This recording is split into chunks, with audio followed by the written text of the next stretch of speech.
할렐루야. 우리 양옆에 앉아 계신 우리 사랑하는 가족들을 따뜻한 마음으로 눈빛으로 바라보시면서 이렇게 인사할까요? 사랑합니다. 축복합니다. 네, 감사합니다. 오랜만에 우리 가족들이 이제 다 모이게 된 것 같아요. 그래서 너무나 감사하고 기쁩니다.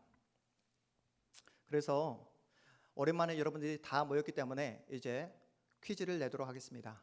여러분들이 얼마나 말씀을 잘 듣고 지금까지 말씀을 잘 따라오고 있는지 퀴즈를 내도록 하겠습니다. 여러분, 이스라엘이 이제 하나님의 임재의 상징인 언약궤를 빼앗기게 되잖아요.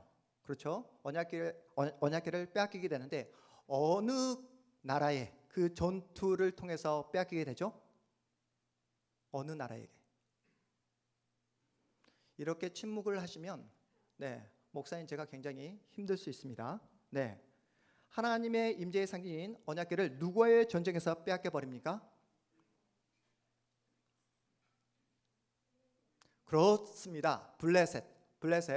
우리가 지금 사무엘하 오늘 우리가 6장을 보고 있는데 우리가 시간이 많이 지났지만 사무엘상 하도 아니고 4장을 보시면 블레셋과의 전투에서 그만 하나님의 임재의 상징인 이 언약궤를 빼앗기는 수모를 당하게 됩니다. 사실 이스라엘 백성들은 그 이스라엘과 블레셋과의 전투에서 지금 전세가 블레셋 쪽으로 점점점 기울어지는 것을 확인한 나머지 이제 자신들의 마지막 보루라고 할 수 있었던 이 언약궤를 동원하게 됩니다. 하나님의 임재의 상징인 이 언약궤를 동원하게 되면 하나님께서 일하심으로 블레셋을 무찔러 주실 거라 그렇게 기대하는 마음으로 전쟁터 한복판에 하나님의 임재의 상징인 언약궤를 가지고 나오게 된 거예요. 그런데 실제 전쟁에서 어떤 결과를 맞이하게 됩니까? 여러분이 잘 아시는 것처럼 이스라엘 군사 34,000명이 하루아침에 블레셋 칼에 맞아 죽는 그런 처참한 그런 비극을 맞이하게 됩니다. 무엇보다 하나님의 임재의 상징인 이 언약궤까지 빼앗기는 수모를 당하게 되는 거예요. 언약궤를 빼앗기는 이스라엘은 하나님의 영광이 떠나버렸다고, 우리가 믿는 여호와 하나님의 신, 이 여호와 하나님께서 블레셋의 신 다곤 신에게 패하게 되었다고 절망하게 됩니다. 하지만 여러분이 아시는 것처럼 빼앗겨버린 이 언약궤가 블레셋 땅으로 들어가게 되자 이 언약궤가 어떠한 역사를 나타내게 되죠? 블레셋 지방을 다 초토화시켜버립니다. 다곤 신상을 다 박살내 버리는 거예요. 언약궤가 머무는 블레셋 도시마다 독종으로 지금의 코로나 바이러스보다 더 강력한 전염병을 그 모든 블레셋 도시에 다 벌하십니다. 블레셋 사람들이 언약궤를 여러분 빼앗아 온 이유가 무엇이죠? 자신이 믿고 있는, 자신들이 섬기고 있는 다곤 신이 이스라엘 신 여호와보다 훨씬 더 강하다라는 사실을 모든 백성들로 하여금 과시하기 위해서, 자신의 전쟁의 신이 이겼다는 것을 자랑하기 위해서 그 언약궤를 빼앗아 왔는데, 현실은 이 언약궤가 있는 도시마다 전염병이 돌고 수많은 사람들이 죽음으로 그렇게 죽어 나갔던 것입니다. 사람들이 두려워합니다. 승리의 전리품으로 취한 언약궤가 이제는 공포의 대상이 되어버린 거예요. 남편이 죽어나가고 어머니가 죽어나가고 사랑하는 자녀들이 지금 전염병으로 죽어나가고 있습니다. 언약궤를 다시 이스라엘 땅으로 돌려보내자는 그런 여론이 들끓습니다. 하루에도 수많은 사람들이 전염병에 걸려 죽어 넘어가자 어쩔 수 없이 블레셋은 이 언약궤를 이스라엘 땅으로 다시 돌려보내기로 결정합니다. 블레셋에 빼앗겼던 언약궤가 이스라엘 땅 어디로 처음에 들어오게 되냐면 베세메스 땅으로 돌아오게 됩니다. 그런데 이 베세메스 주민들이 언약궤가 어떤 언약궤인지 호기심에 이 언약궤를 들여다보다가 여러분이 아시는 것처럼 수많은 사람들이 그 자리에서 즉사하는 그러한 비참한 사건이 일어나게 되는 거예요. 그래서 이스라엘 땅 베세메스에서 다시 기럇 여아림이라는 그 이스라엘의 그 시골 변방으로 이 언약궤가 옮겨지게 되는데, 오늘 본문에 등장하는 아비나답의 집에 이제 언약궤가 머물게 됩니다. 언약궤를 만질 때마다 사람들이 전염병에 걸리고 사람들이 죽어 나가자 언약궤를 어떻게 털어야 될지 몰라 그만 20년 동안, 몇 년 동안? 20년 동안 그렇게 방치돼 버린 거예요. 하나님의 임재의 상징인 언약궤를 방치했다는 것은, 그것도 20년 동안 방치했다는 것은 그 당시 이스라엘의 영적인 상태를 우리에게 그대로 보여주고 있는 그런 모습입니다. 얼마나 영적으로 어두웠는지, 하나님이 누구신지, 하나님께서 무엇을 원하시는지 전혀 모르는 이스라엘 백성들의 믿음의 상태, 영혼의 상태, 그 영적인 상태를 우리에게 그대로 보여주고 있는 그런 장면이라는 것이죠. 여러분, 이스라엘의 첫 번째 왕이 누구죠?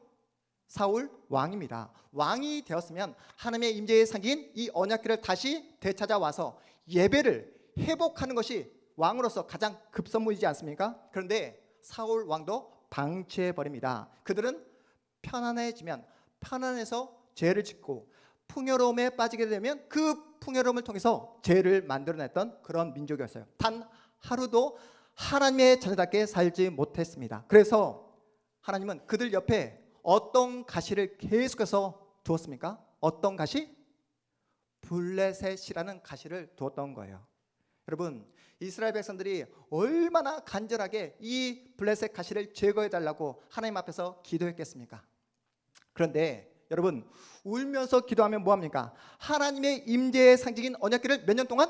20년 동안 방치했던 그들이었어요. 하나님이 진정 무엇을 원하시는지 전혀 관심이 없습니다. 자신들의 영혼에 죄가 가득함에도 불구하고 환경만 개선시켜달라고, 내 안에는 그 가시만 제거해달라고 그렇게 울며 생떼를 부렸던 사람들이 이스라엘 백성들이었다는 거예요. 여러분, 눈물을 흘리며 통곡하는 이스라엘 백성들의 이 모습을 보면서 어떠한 생각이 드십니까? 여러분, 참된 회개란 무엇일까요? 닭똥 같은 눈물을 뚝뚝뚝 흘리는 것이 하나님 앞에서 보이는 참된 회개가 맞습니까? 성경이 우리에게 뭐라고 말씀하고 있죠? 아무리 닭똥 같은 눈물을 뚝뚝 흘려도, 아무리 애통하고 목이 터져라 기도한다 할지라도 삶이 구체적으로 변하지 아니하면, 하나님께서 원하시는 그 자리로 돌이켜 오지 아니하면 그 회개는, 그 눈물은 단지 너의 신세 한탄일 뿐이다. 네가 경험하고 있는 종교적인 카타르시스일 뿐이다. 아무리 우는 것으로 너의 신앙을 대신하려고 하지 말아라.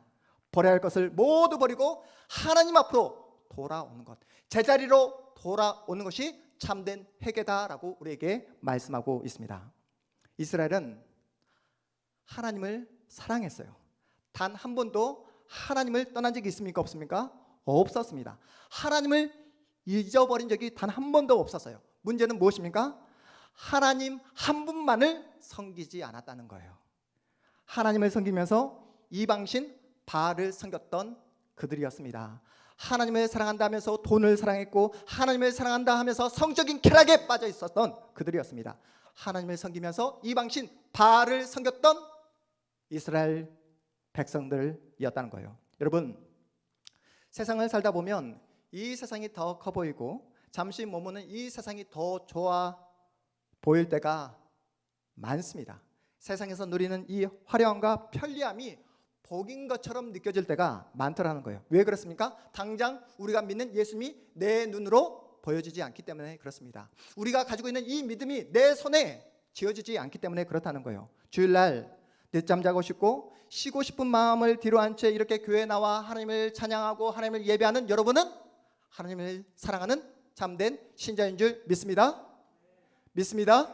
네. 하지만 여기가 중요해요. 솔직하게 우리의 삶의 전 영역에서 여러분, 하나님을 내 인생의 주인으로 모시고 계십니까?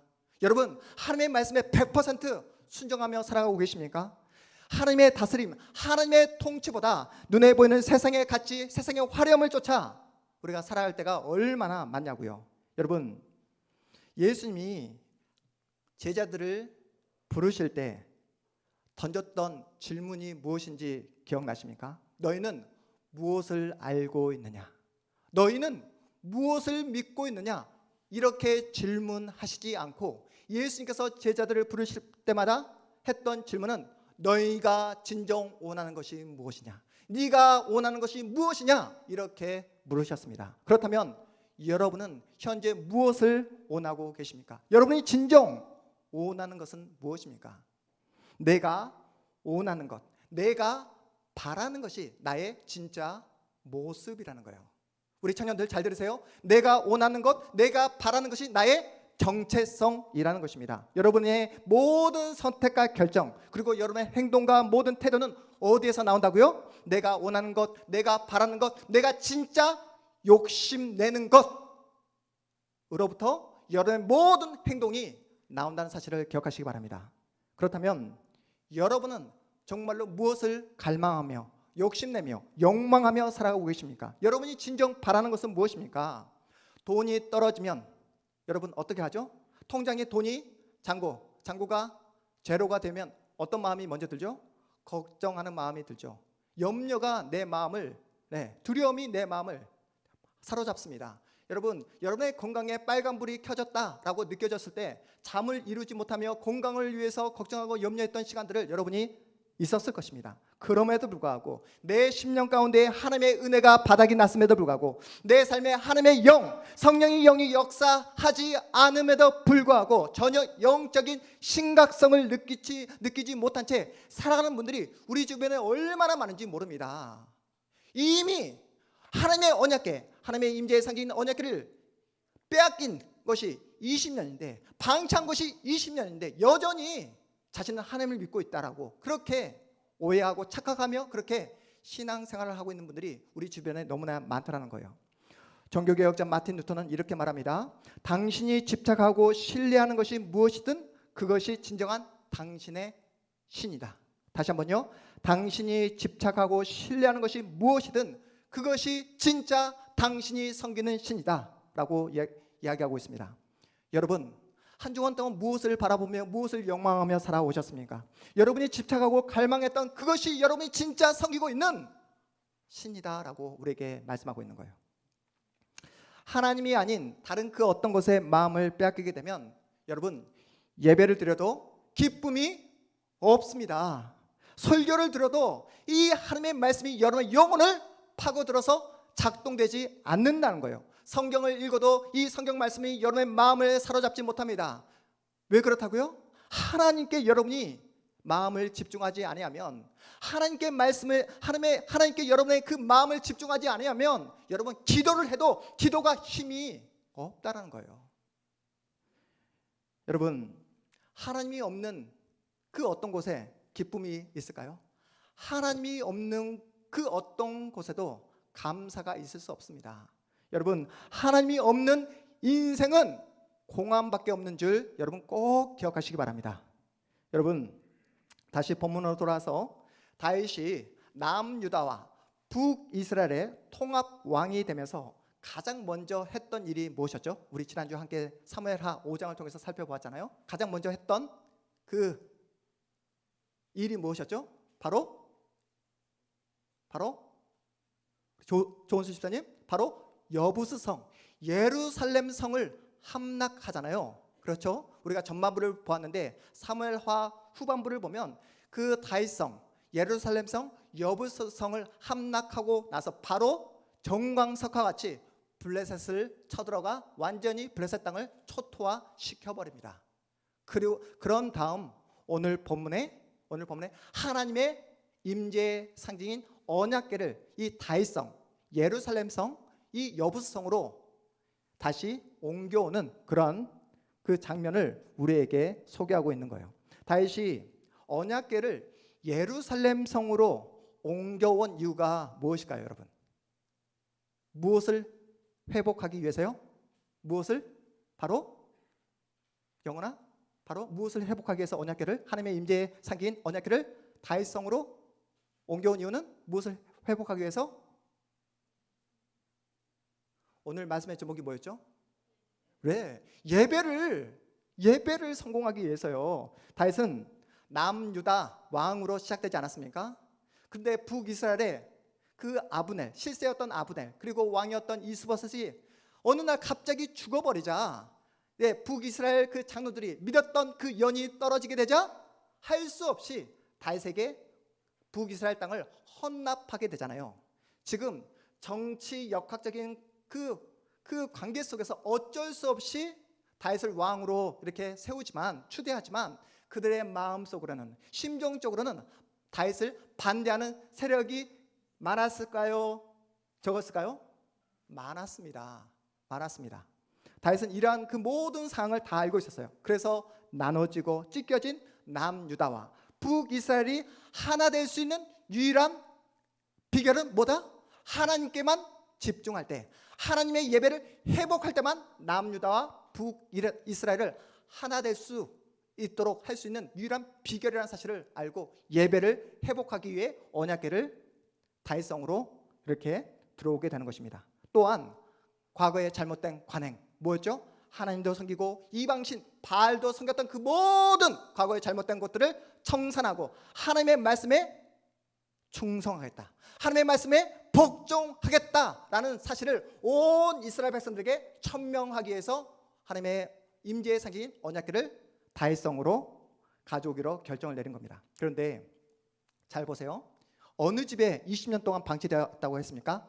기랏 여아림이라는 이스라엘 변방 지역, 그것도 아비나답의 그 집에 20년 동안 방치되었던 그 언약궤를 옮기는 과정에서 아비나답의 아들 우사와 아요가 그 언약궤를 만졌다가 하나님의 그 심판을 받아 즉사해버리는 그 사건을 오늘 본문이 우리에게 소개하고 있는데요. 우리가 읽지 않았지만 3절 4절 말씀 함께 읽어보겠습니다. 우리 사무엘하 3절 4절 함께 있습니다. 시작.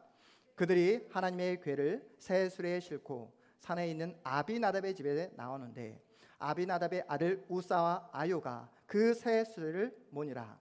그들이 산에 있는 아비나답의 집에서 하나님의 궤를 싣고 나올 때에 아요는 궤 앞에서 가고, 우리 여기까지 읽지 않았습니까? 우리 6절 7절 말씀도 우리 함께 읽습니다. 시작.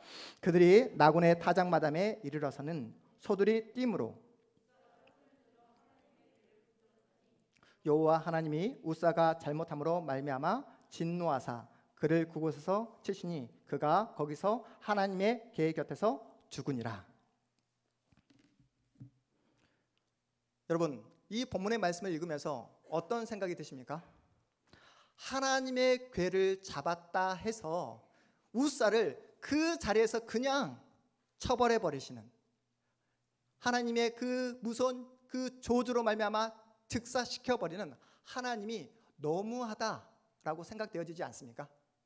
네, 언약궤 한번 만졌다 해서 앞에서 호기심에 그 언약궤를 들여다보다가 수많은 사람들이 죽었던 장소가 어디였죠?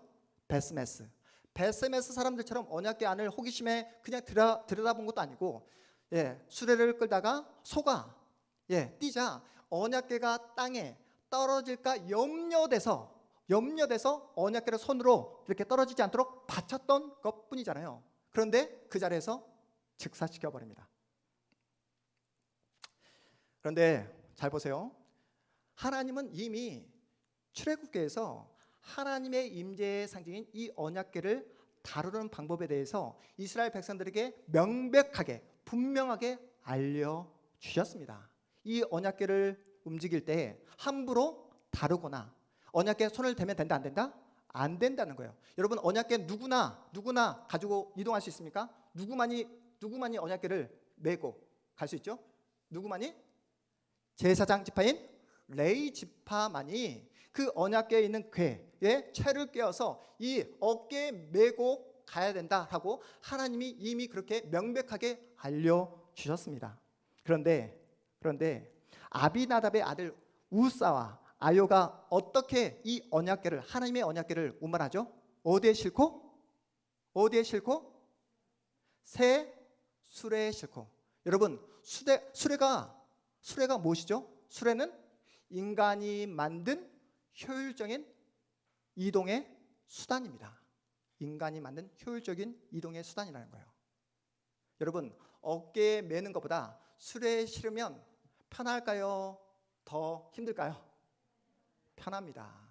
여러분, 저는 이 말씀을 읽을 때마다 새 수레에 싣고, 이 말씀을 읽을 때마다 오늘날 우리가 하나님 앞에 드리는 예배를 생각하지 않을 수가 없습니다. 오늘날 우리 예배를 얼마나 가볍게 여기는지 모릅니다. 하나님을 두려워하지 않습니다. 하나님을 무서워하는 사람이 없어요. 교회에 제가 예전에 섬겼던 어떤 교회에서는 교회에서 어떤 행사가 있잖아요. 그러면 당당하게 오늘 말씀 시간을 좀 줄여주십시오, 이렇게 이야기하는 시대가 되고 말았습니다. 하나님께 집중하기보다, 하나님을 예배하는 데 온 마음과 정성을 들이기보다 인간의 편리, 인간의 기쁨만을 추구하는 오늘날 예배가 되고 말았다는 거예요. 제가 만난 어떤 분들은 목사님 저에게 이렇게 말씀하신 분도 계셨습니다. 목사님, 저는 지금의 현대 시대보다, 신약 시대를 살아가는 우리보다 구약 시대를 살았던 그 구약의 그 우리의 믿음의 조상들이 훨씬 더 신앙생활하기에 더 좋았던 것 같습니다. 왜 그렇습니까? 제가 묻자 그분이 말씀하시기를, 구약 시대 때는 하나님께서 직접 말씀해 주셨잖아요. 하나님께서 구름 기둥 불 기둥으로 인도해 주셨잖아요.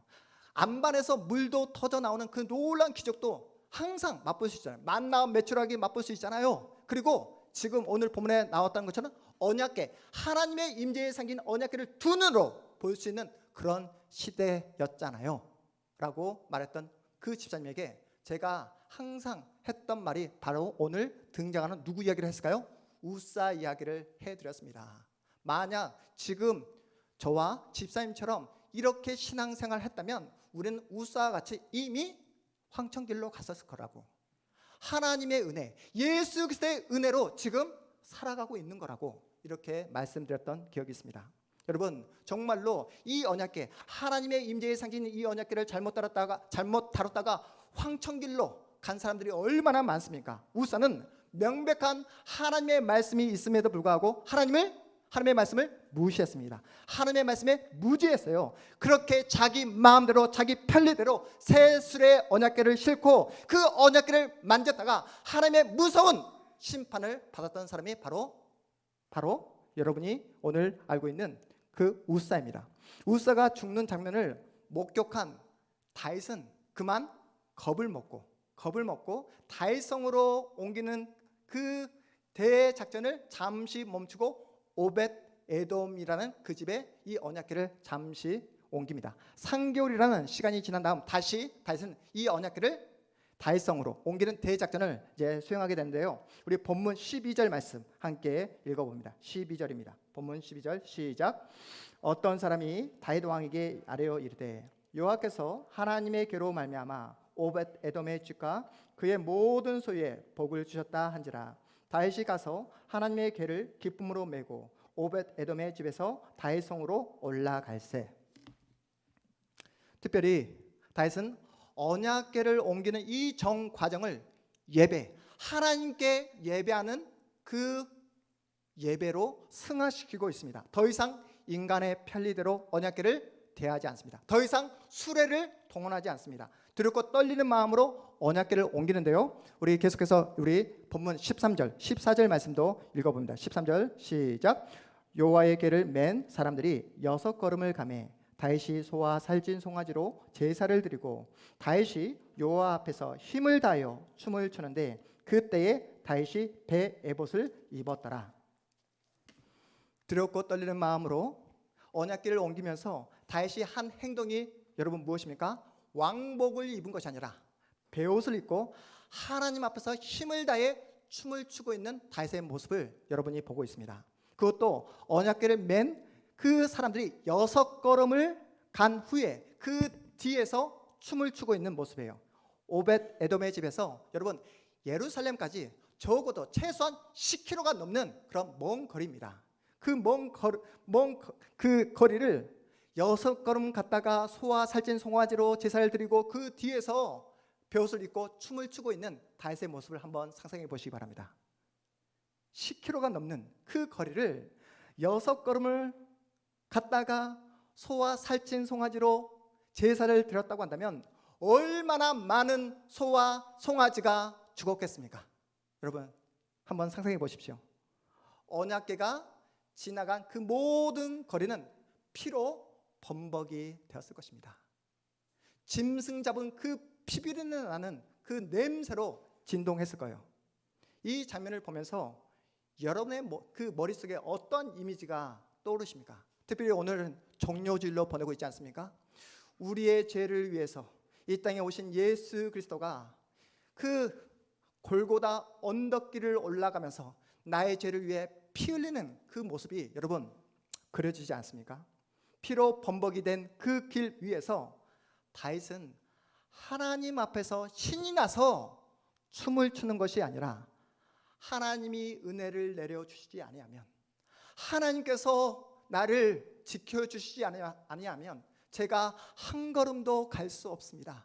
하나님께서 은혜를 내려주시지 아니하면 나의 운명이 저 피를 흘리는 소와 송아지와 같은 운명입니다 라는 그 마음으로 하나님 앞에서 정말로 두렵고 떨리는 마음으로 춤을 추고 있는 거예요. 여러분, 절대로 예배를 가볍게 여겨서는 안 된다는 거예요. 그런데 보십시오. 다윗이 하나님 앞에서 간절한 마음으로 춤을 추고 하나님을 예배하고 있는데, 하나님을 예배하기는커녕 다윗의 그 예배하는 모습을 비판하고 관찰하는 사람이 있습니다. 누구입니까? 우리 본문 16절 말씀 함께 읽어보겠습니다. 16절 말씀 시작. 여호와의 개가 다윗성으로 들어올 때에 사울의 딸 미갈이 창으로 내다보다가 다윗 왕이 여호와 앞에서 뛰놀며 춤추는 것을 보고 심중에 그를 업신 여기니라. 미갈은 우사만큼이나 하나님에 대해 관심이 없습니다. 하나님의 말씀에 대해 무죄예요. 우사는 자기 편리대로 자기 마음대로 수레를 끌고 그렇게 그 언약궤를 만졌다가 죽음을 맞이했다고 한다면, 미갈은 예배하는 다른 사람을 평가하고 비판했던 사람이 바로 미갈이었어요. 정작 자신은 하나님 앞에서 참된 예배자로 서지 못하면서 다른 사람의 예배를 평가하고 있는 그런 모습입니다. 여러분, 다른 사람의 그 예배하는 모습을 절대로 평가해서는 안 됩니다. 여러분, 다른 사람의 그 신앙을, 믿음을 결코 여러분의 잣대로 재단하거나 평가해서는 안 된다는 거예요. 다윗이 하나님을 예배하는 모습을 미갈이 무엇을 보면서? 창으로 내다보면서 관찰하면서, 그렇게 관찰자 입장으로 다윗을 어떻게 비판합니까? 왕으로서의 그 품위가 전혀 없다라고, 왕으로서 채통을 전혀 지키지 못하고 있다고, 왕으로서 위신을 세우지 못하는 경박스러운 행동이라고 혀를 차며 다윗을 비판하는 미갈의 모습입니다. 우리 본문 20절 말씀 함께 읽어봅니다. 20절 시작. 다윗이 자기의 가족에게 축복하러 돌아오매 사울의 딸 미갈이 나와서 다윗을 맞으며 이르되, 이스라엘 왕이 오늘 어떻게 영화로우신지 방탕한 자가 염치 없이 자기의 몸을 드러내는 것처럼 오늘 그의 신복의 계집종의 눈앞에서 몸을 드러내셨도다 하니. 미갈은 어떤 사람이라고요? 하나님의 말씀에 대해 무죄했던 사람입니다. 하나님에 대해 전혀 관심이 없어요. 하나님을 예배하는 자가 아니었습니다. 하나님보다 자신의 위치, 자신의 채통, 자신의 인간적인 지위를 더 많이 생각했던 사람이 바로 미갈이었어요. 하나님 앞에서 자신이 어떤 존재인지 전혀 모르는 그런 어리석은 자가 바로 미갈이었습니다. 하나님 앞에서 우리가 어떤 존재라고요? 우리는 하나님께서 후 불어버리면 먼지와 같이 사라지고 마는 그런 연약한 존재라는 거예요. 하나님께서 영광의 빛을 비춰버리시면 우리는 안개와 같이 사라지고 마는, 안개가 바로 우리 인간의 존재인 것입니다. 그런데 미갈은 자신이 왕비라고, 자신이 가진 그 권력이 하나님보다 더 위대하다고 예배하는 것보다 자신의 채통을 더 생각했던 사람이 바로 미갈이었습니다. 하나님 앞에서 올바른 신앙을 갖추지 못한 채 다른 사람의 예배를 평가하고 비판했던 그 미갈의 그 마지막 하나님의 저주가 무엇인지 우리 본문 23절 말씀 확인해 보도록 하겠습니다. 시작. 그러므로 사울의 딸 미갈이 죽는 날까지 그에게 자식이 없으니라. 다윗은 자신이 하나님 앞에서 어떤 존재인지 제대로 알고 있었어요. 여러분이 아는 것처럼 다윗의 힘과 능력으로 이스라엘 왕이 되었습니까? 아닙니다. 다윗은 알고 있어요. 자신이 가진 이 권력이 자신의 힘으로 되어진 것이 아니라 하나님의 은혜로 이 자리까지 오게 되었음을, 하나님의 은혜가 없었으면 자신이 이 자리에 있을 수 없다는 사실을 알기에 이스라엘의 참된 왕은 누구시다? 바로 여호와 하나님이시기에 그 하나님을 예배하는 일에 있어서 자신의 왕의 지위보다, 자신의 그 어떤 채통보다, 그 어떤 체면보다 하나님을 예배하는 것이 더 중요하다는 사실을 다시는 알고 있었습니다. 그러하기에 내가 이 시간 이 자리보다 더 낮아지고 더 낮아진다 할지라도 예배하는 일을 내가 포기하지 않겠습니다 라는 것이 바로 오늘 본문의 다윗의 고백입니다. 저는 우리 사랑하는 우리 동탄 한마음교회 온 성도님들이 하나님을 욕심냈으면 좋겠습니다. 예수님을 욕심내기를 주님의 이름으로 축복합니다. 이 세상에서 돈을 욕심내기보다, 이 세상에서 성공을 욕심내기보다 오늘 본문에 등장하고 있는 다윗과 같이 예배에 성공하며 예배를 사모하며 하나님을 섬기는 일에 욕심내는 여러분 모두가 되기를 주님의 이름으로 축복합니다. 여러분이 아시는 것처럼 우리 교회는 공식적인 예배가 딱 지금 두 개가 있습니다. 구묘 기대와 지금 우리가 함께 드리고 있는 주일 예배 두 개가 있습니다. 공식적인 예배이기에 금요일 날, 오늘 주일 예배는 여러분이 다 나오셨지만 금요일 날은 소수의 정예명만 나오게 됩니다. 그런데 비가 오나 눈이 오나 항상 나와야 되는 사람이 있죠. 누구입니까? 제 아내와 우리 아들 이한이와 딸 수환이는 어쩔 수 없이 아빠가 오니까 어쩔 수 없이 따라 나와야 합니다. 특별히 금요일 저녁 시간에 아이들이 피곤할 때 있지 않습니까? 오늘은 교회를 가고 싶지 않다고, 그런 아이를 끌고 나올 때면 제 마음 가운데 아빠로서 미안한 마음도 들기도 하고 또 짠한 마음이 들 때도 있습니다. 그런데요, 여러분, 제가 하나님 앞에서 확실하게 믿고 있는 것이 하나 있습니다. 졸아도 어디에서 조는 것이 복이다? 졸아도 교회에서 조는 것이 복이다. 아무리 힘들고 어렵다 할지라도 교회에 나오는 것이 복이다라는 사실을 저는 하나님 앞에서 철저하게 믿고 있습니다. 엊그제 금요 기도회가 끝나고 집으로 가는 길에 우리 수환이가 아빠는 저에게 이렇게 말을 하는 거예요. 아빠 오늘 또 하나님 앞에서 간절히 기도했는데 하나님께서 내 기도를 들어주시지 않는 것 같아. 아무리 기도를 해도 하나님께서 나에게 음성을 들려주지 않아. 아빠가 설교했던 것처럼 혹시 나 사울처럼 하나님께 버림받았으면 어떡하지? 라는 이야기를 하는 거예요. 이때 이 말을 들은 수환이의 원수인 누구요? 오빠 이한이가 이렇게 자랑하며 나팔을 부는 거예요. 오늘 또 자신은 하나님과 상담을 했다고. 오늘 또 하나님과 자신은 대화를 주고받았다고. 오늘 또 나의 눈에는 물이 흘렀다고, 눈물이 흘렀다고, 은혜를 받았노라고 이렇게 수환이를 놀리는 이한이었습니다. 그런데 저는 금요일 밤 이런 자녀들과 이러한 대화를 나눌 수 있다는 그 자체가 저에게 너무나 감동이 되고 은혜가 되고 하나님 앞에서 감사하더라고요.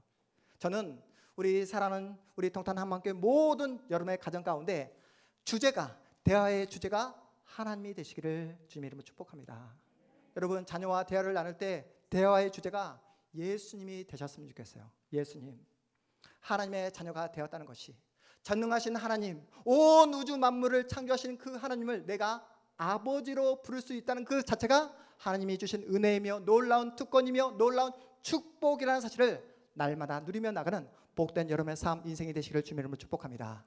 여러분, 오늘은 종료주일입니다. 내일부터 고난주간이 시작되게 됩니다. 제가 말씀을 시작하기 전 여러분에게 부탁드렸잖아요. 오늘 이 말씀을 들으면서 여러분 한 가지만큼은 꼭 하나님 앞에서 약속하자, 결단하자 제가 말씀드렸는데, 여러분 이번 주 월요일부터 고난주간이 시작되는데 하나님 앞에서 어떤 영적인 훈련을 하고 싶으십니까? 바라기는 우리 주일학교 학생들과 우리 청년들 잘 들으세요. 이번 주는 인터넷 게임 금지, TV 시청 금지. 어떻습니까? 한번 도전해 볼까요? 싫어요?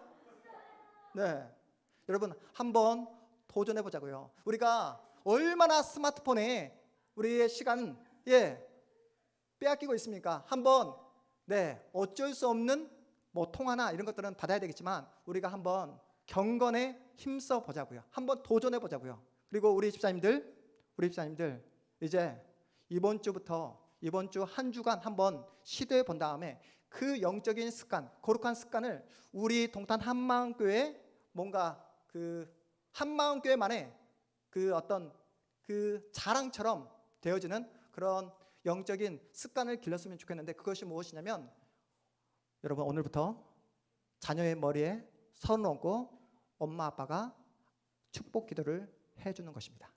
할 수 있겠습니까? 할 수 있겠어요? 네. 우리 세승이는 엄마가 너를 위해서 정말로 사랑하는 마음으로 축복 기도를 해주실 거야. 여러분, 우리 자녀가 이 세상에서 성공하는 것, 이 세상에서 돈 많이 버는 것보다 하나님 앞에서 예배자로 성공하는 예배자가 되게 해달라고 여러분 기대해 보시지 않겠습니까? 여러분, 예배에 성공한 그 자녀를 하나님께서 그 인생을 책임져 주시지 않겠냐고요. 여러분, 우리 집사님들 한번 해보시겠습니까? 우리 어쩔 수 없이 거리상 멀리 떨어져 있는 우리 집사님은 시간을 정해놓고 자녀를 위해서 축복 기도하는 것입니다. 우리 조은수 집사님을 위해서 제가 이 멘트를 날리는 거예요. 네, 좋습니다. 여러분, 정말로 예배에 성공하는 우리가 한번 되어보자고요. 네, 다른 그 무엇은 돈이 없고 건강은 좀 우리가 부실하다 할지라도 예배만큼은, 하나님 앞에서 예배하는 그 예배만큼은 성공하면서 하나님이 주시는 은혜로만 무엇을 먹든지 마시든지 오직 하나님의 영광을 위해서만 살아내시는 앞으로 여러분의 복된 인생, 복된 존재가 되시기를 다시 한번 주님의 이름으로 축복합니다. 우리 모두 자리에서 일어나겠습니다.